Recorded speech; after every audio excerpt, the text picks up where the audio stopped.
Hello, welcome to Polyphonic Press. My name is Jeremy Boyd, and today I'm going to be reviewing the new album by the Joy Formidable entitled Wolf's Law. Here we go.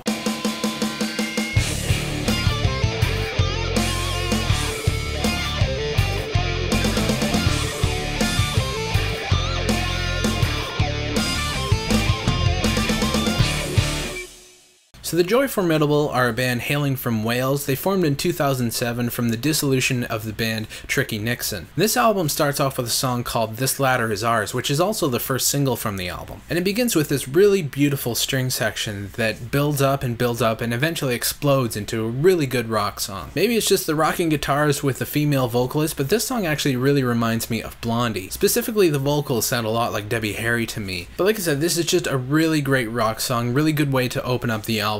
And it has that string section working really well underneath it. It's really just kind of counterpoint. To have the really heavy guitars working against the string section really deliver this wall of sound that is pretty unique and works really well together. The song Little Blimp has a really great feel with the bass and the drums being locked in really tight with each other. Once all the instruments come in and the feel of the song is established, it really has a lot of elements of progressive rock mixed in there as well. But unlike progressive rock, this song is pretty short. It's all a little less than 3 minutes long. It just kind of gets straight to the point, gets in there and gets out right when it needs to. It doesn't hang around like a lot of progressive rock, and it just kind of it establishes the point of the song before it gets stale. The album slows down quite a bit for this song's silent treatment. It's just vocals with an acoustic guitar, but it's really one of the most sincere songs on the album, and it really displays the diversity of this band and that they're not afraid to maybe try something new, but still manage to sound like them, and just it comes off as genuine. It shows you that they're able to experiment, but they still know exactly who they are and what they're trying to do. And that's really definitely something that they seem to come by honestly. The subject matter of the song isn't really anything new. It's a breakup song, but unlike a lot of breakup songs, it's not very superficial or anything like that. It definitely feels like a personal message to someone, but at the same time, it's left up to interpretation and it's left open. So it doesn't really get down to specifics, but you kind of get the vibe as to this is a message to someone. But it doesn't specify who it is. So I think it works in relating to a lot of people, but it definitely feels like it's something personal. The song The Leopard and the Lung has a very interesting piano riff at the beginning.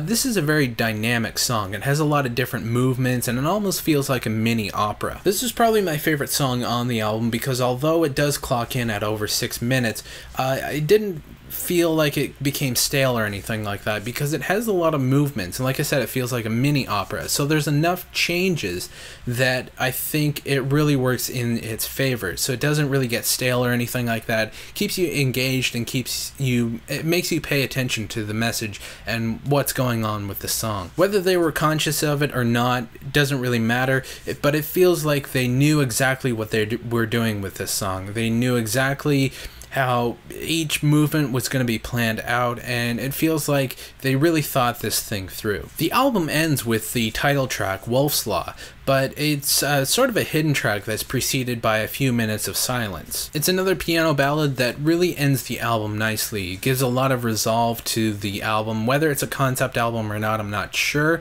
but it feels like it's the end of a movie. Everything is wrapped up, and it, it feels complete. Returning to the song is that string section, and again, it just gives that little bit of subtle flavor that really works well with the rest of the band. Slowly builds into something very victorious, and like I said, it really ends the album nicely. The production is really well done on this album. It's not overproduced or polished or anything like that. It's very professional, but it still sounds like human beings making music. And you can tell that they really took a lot of time and a lot of care into getting the album to sound really good. This was a good album. It felt like they put a lot of effort not only into the production, but also the songwriting and the arrangements of the songs. It's really refreshing to hear something like that from a relatively young band, and it feels like they know exactly what they're doing, and they sound like they're taking it very seriously. Yeah, I really like this album, so I'm going to give it an 8 out of 10. So anyway, that's what I thought about the album. Let me know what you guys think in the comments or with a video response.